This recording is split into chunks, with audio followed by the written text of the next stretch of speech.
กล่าวทักทายสบายดีทุกคนที่กำลังติดตามมักโซมเนาะยินดีต้อนรับเข้าสู่ซองอาค่าน้อยตอนนี้เนาะเฮาอยู่ที่ป่ายวนสวนยางพาราทุกคนเฮามาสวนกันวันนี้เฮามีข้าวปลามาเนาะนี่คือวัตถุดิบเนาะตัวนี้คือเป็นอาหารคือต้นไม้ตัวนี้เนาะเฮาสามารถกินได้มันคือต้นของมะขามป้อมเนาะเดี๋ยวสิเฮ็ดเมนูมีอย่างกินสิพาทุกคนไปเบิ่งกันเพราะว่าตอนนี้เฮาเข้าป่าในถุงนี้เนาะหลายสุดสิให้เบิ่งทุกคนแป๊บนึงเนี่ยโอ้วัตถุดิบทุกคนเดี๋ยวสิไปฮอตพุ่นไปฮอตเทียงพุ่นก่อนเดี๋ยวสิพาทุกคนเบิ่งกันว่าได้จักโตเนาะสุดยอดเลยอันนี้เฮามาส่วนยางพาราพี่น้องเลยเนี่ยทุกคนโลสุดยอดเลยสุดยอดเลยนี่คือตัวนกเนาะนกที่มันกินผลไม้ปลานะแล้วก็เฮาเอาอันเป็นลมเนาะยิงนะนี่เนาะสุดยอดเลยได้หลายตัวเติบหนึ่งสองสามสี่ห้าหกเจ็ดแปดเก้า11 12 13 14ไอ้14ตัวเพราะว่าช่วงนี้เนาะเป็นช่วงที่แบบผลไม้ปลากำลังสุกนั่นแหละก็มีนกนี่มาเก็บหลายเนาะเอาได้ซ้ำนี่มื้อนี้เฮาสิเฮ็ดเมนูก็คือเฮาสิเฮ็ดอันมกสมุนไพรสไตล์ของสาวอาค่าก็คือมกนกสมุนไพรเนาะเราจะเอาเปลือกของมันออกแล้วก็จะคูดเอาของมันเอาอันนั้นเนาะเนื้อของมันนี่เนาะแล้วก็เอาฟักอันสิ้นอันนกนี้เนาะแล้วก็ไปมกเป็นยาสมุนไพรสั้นดีของมันส่วนพออาคาแล้วขั้นตอนของมันจะเป็นยังไงเราจะให้ทุกคนไปเบิ่งกันนะตอนนี้เฮาอันนั้นกันเตรียมเครื่องก่อนดังไฟไว้แล้วก่อไฟไว้แล้วทุกคนพอได้เข้าป่านานทุกคนเลยขาลอยหมดเพราะว่าถ้าก็ผ่านไปคือเป็นอันบุญอันเทศกาลบุญลงสิงซาหรือว่าบุญกินเจียงวันสุดพออาคามาหาผ่านไป 4-5 วันที่แล้วเนาะก็เลยว่าบ่มีโอกาสได้เข้าป่ากันเป็นเวลาเอาทางหายไปประมาณ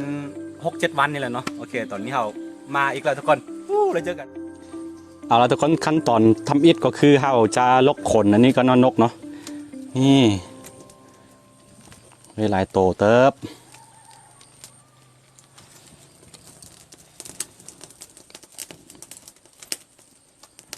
โลเป็นอาหารสั้นดีเลยคือจำพวกนกน้อยๆแบบนี้เราสามารถหากินได้อยู่แล้วทุกคนมือนี้มากับน้องทรายซองอาม่าพี่ชาแนลแล้วก็ไอ้เคยเนาะพี่เคยทุกคนนี่แหละบรรยากาศหาก็ฝนตกเช้าเพราะว่าช่วงไทยเดือนกันยาเดือนตุลาแบบนี้เนาะมันจะฝนตกตลอดทุกคนนี่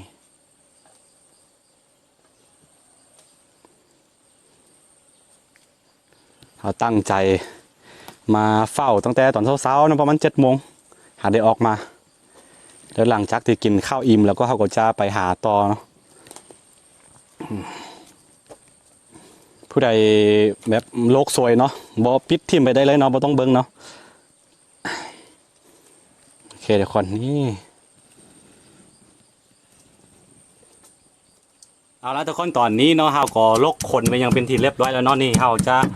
หลังจากที่ลกขนแล้วเราก็จะฟักมุนแบบนี้แหละทุกคน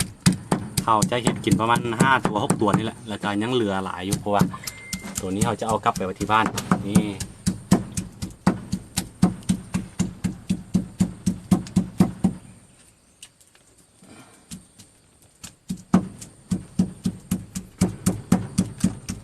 ตอนนี้เขาจะให้พี่เคยเป็นผู้ฟักทุกคนนี่แล้วก็บนหน้าเสือว่าต้นไม้กินได้นี่ทุกคนนี่คือต้นมะขามป้อมเลยทุกคนเปลือกของมันนี่นะเปลือกของมันเนี่ยเป็นยาสมุนไพรชั้นดีเลยแหละนี่เดี๋ยวหลังจากที่เราเฮ็ดเมนูออกมาแล้วหน้าตาของมันจะเป็นยังไงน่ากินซ้ำใดเนาะก็ทุกคนรอแบบติดตามยาวๆไปทุกคน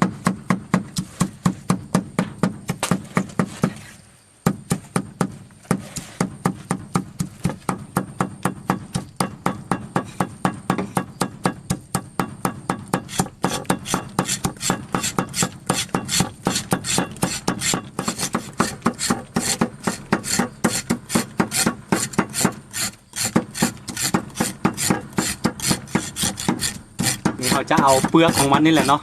ไปฟักใส่เนื้อของนกอันอีกที่หนึ่ง แต่ละคนมีหน้าที่ค่อยตอนนี้เป็นตากล้องแล้วก็พี่เคยเป็นผู้ฟักนกแล้วก็น้องไซเป็นผู้เอาเปลือกของมันเนาะเปลือกไม้นี่คือต้นไม้ที่กินได้ทุกคนผู้ใดบ่เคยลองไปเฮ็ดเบิ่งเนาะลองหลังจากไปเฮ็ดชุดนี้ออกมาโอเคทุกคนติดตาม ทุกคน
หลังจากที่เฮา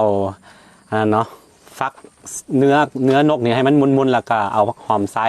เอามักเพชรดิบไซหลังจากนั้นแล้วก็ขั้นตอนต่อไปก็คือนี่เปลือกไม้เปลือกมะขามป้อมเนาะแล้วก็เป็นตัวที่คาดบ่ได้เนาะเพราะว่าตัวนี้คือยาสมุนไพรเธออาจจะมีเมืองเธอบอกอยู่เข้ามาคายดองคือหลังจากที่เฮาใส่ตัวนั้นเข้าไปแล้วมันเวลาสุกมามันจะแข็งตัวเนาะเขาจะใส่เนื้อหมูแห้งคักเนาะเห็ดลาบหมูเป็นอย่างนี้อาค่าต้องมีตัวนี้เด้อนี่ทุกคนตอนนั้นบดซุกเดี๋ยวมันจะออกรสชาติแบบฟาดนิดนึงเนาะแต่ว่าเวลาซุกมันเนี่ยโอ้สันดีอาหารสันดีเลยนี่ทุกคนอันนี้คือมกนกสไตล์สนพอาค่าเนาะมกนกใส่ต้นมะขามป้อมของสนพอาค่าโลน่ากินไว้ยังบ่ทันสุกเลยเห็ดลาบประมาณนี้แหละเห็ดลาบหมูลาบไม่อย่างกันแล้วแต่เนาะส่วนพออาคาจะนิยมใส่ตัวนี้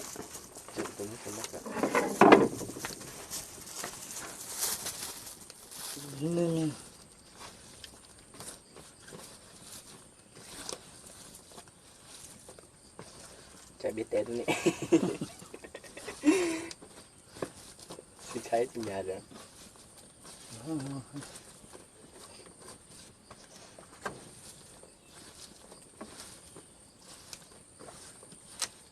ก็ถือแล้วจริงหน่อยเลยแล้วทุกคนหลังจากที่เราเครื่องปรุงเป็นอย่างเครื่องหอมบ่เกลือเป็นนัวเป็นอย่างไซเรียบร้อยเลยเนาะขั้นตอนต่อไปก็คือเราจะไปมกมันกันมกเราใส่เวลาประมาณ15-20 นาทีเนาะ15-20 นาทีแล้วก็ถึงจะสุกเนาะทุกคนนี่สุดยอดเมนูพื้นบ้านของชนเผ่าอาค่าเนาะเดี๋ยวหลายคนที่สงสัยว่าเป็นอย่างคือโบไทยตอนนั้น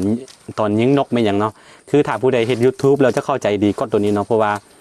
มันจะมีการแจ้งเตือนแบบมันติดเหลืองนะว่าง่ายๆคือติดเหลืองแบบมันวิดีโอของท่านมันบ่เหมาะสมกับผู้ที่จะมาลงโฆษณาเขาจะมาแจ้งเตือนแบบนี้เนาะต้องเข้าใจกันเนาะก็เลยว่าแบบเอามาตัดออกตอนเฮ็ดอาหารเลยนะนี่โอเคบางว่าทุกคนเข้าใจเนาะมันจะเป็นติดเหลืองนะมันบ่มีโฆษณาเข้าเนาะก็เลยว่าคือเราเฮ็ดไปมันตรงอันนั้นเนาะมันบ่มีโฆษณาเขาอยู่บ่ได้นะทุกคนบางว่าเข้าใจเนาะโอเคตอนนี้เราใส่เวลาประมาณ15-20 นาทีแล้วเจอกันทุกคน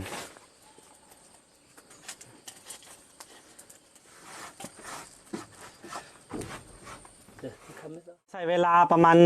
15 นาทีเนาะตอนนี้ก็มันก็สุกแล้วทุกคนนี่คือหน้าตายังบ่ทันได้เอาออกเนาะลองแกะเบิ่งเนาะหน้าตาของมันน่ากินซ้ำใดแล้วเบิ่งนำกันทุกคนลูบ่ได้กินตัวนี้นานเนาะล่ะสุดยอดเลยเนื้อมันแข็งเพราะว่าเฮาใส่สมุนไพรก็คือมะขามป้อมเนาะนี่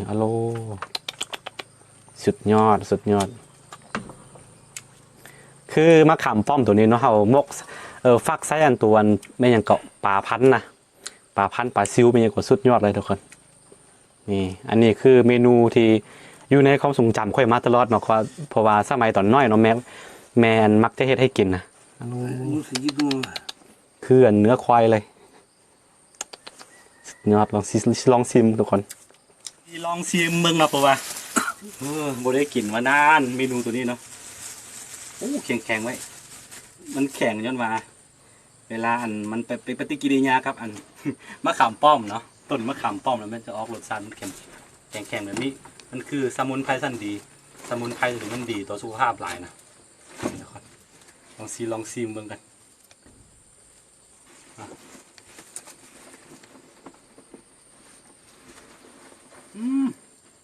อ๋อมันก็สิต้องท สุดยอด ำก็รู้จัก มาหมอพี่ตะกองเนื้อมันนี่สุดยอดเลย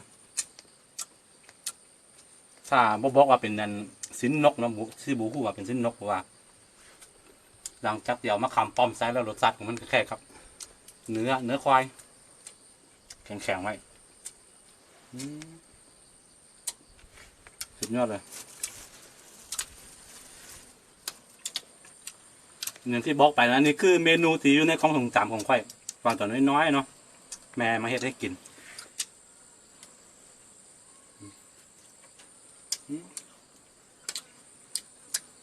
เอาน้ำซาห่อนๆใส่นิดนึงเดียว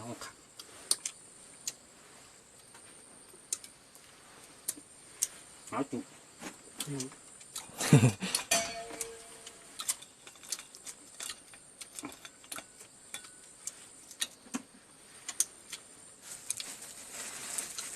กระติกน้ำงามๆจากบริษัทอนุรักษ์ศิวะนานาพันธ์เนาะบ้านต้นไม้ที่สูงที่สุดในโลกเราที่ใหญ่ที่สุดในโลกเป็นของฝาก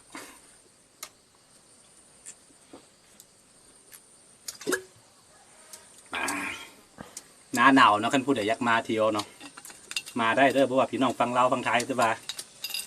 พี่น้องฟังไทยยังบ่แน่ใจว่าเขาสิเปิดด่านบ่เนาะคันเปิดด่านแล้วก็มาเที่ยวได้เนาะเดี๋ยวสิพาไปเที่ยวอยากไปบ้านต้นไม้บ่หรือว่าอยากไปกางเต้นนอนอยู่ป่าบ่เนาะเชิญมาได้เนาะเป็นกันเองนะอย่างน้อยบ่มีหยังก็มีน้ำให้กินมีข้าวให้กินเนาะมีที่ให้นอนสบายเลยทุกคนมาได้เป็นกันเองวันนี้กินข้าวกัน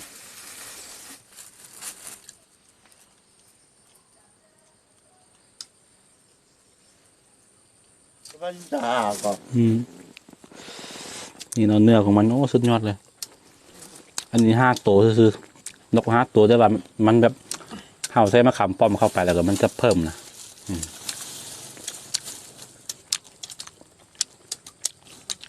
โอ้คือดิน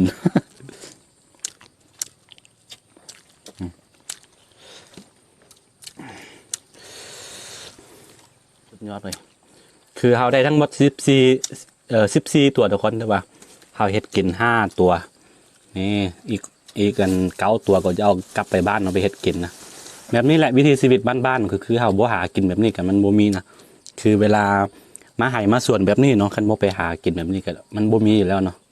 ถ้าซื้อกินได้พักซื้อกินได้มีมันก็บ่ได้คือกันคนเฮาต้องกันแบบธาตุเนาะเห็นเนาะธาตุสุดยอดในยังไงก็4-5 ตัวตายก่อนยังไงก็อิ่มท้อง3-4 คนเห็นไหมพระจักรชีวิตวงจรชีวิตก่อนสิมีประมาณนี้แหละทุกคนมีผู้กินมีผู้ลามีผู้ตายกินเพื่ออยู่โอเคทุกคนตอนนี้เราซื้อกินข้าวกันเอาละทุกคนหลังจากที่เราใส่เวลานานพอสมควรในการกินข้าวเนาะหลังจากที่กินข้าวอิ่มแล้วเนาะเราก็จะเดินทางต่อเนาะทุกคนเนาะมาโอ้เมื่อยคืออย่างที่บอกไปเนาะนานๆได้เข้าป่าแล้วก็รู้สึกว่าแบบเมื่อยขาลอยหมดนะทุกคนโอเคสำหรับคลิปนี้ก็ซิมีประมาณนี้เนาะคันผู้ใดมักแล้วก็อย่าลืมกดไลค์กดติดตามซองอาค่าน้อยเนาะแล้วก็อย่าลืมผู้ใดเข้ามาใหม่เนาะอย่าลืมกดติดตามให้เด้อบ่ต้องเบิ่งฟรีเนาะคือประมาณ 70% นี่เขาเบิ่งล่าเนาะแต่ว่าบ่ได้ติดตามให้เนาะ ขอเนาะอย่าลืมกดติดตามให้ซองอาค่าน้อยเนาะแล้วเจอกันใหม่ในคลิปหน้าทุกคนสำหรับคลิปนี้ไปก่อนสบายดี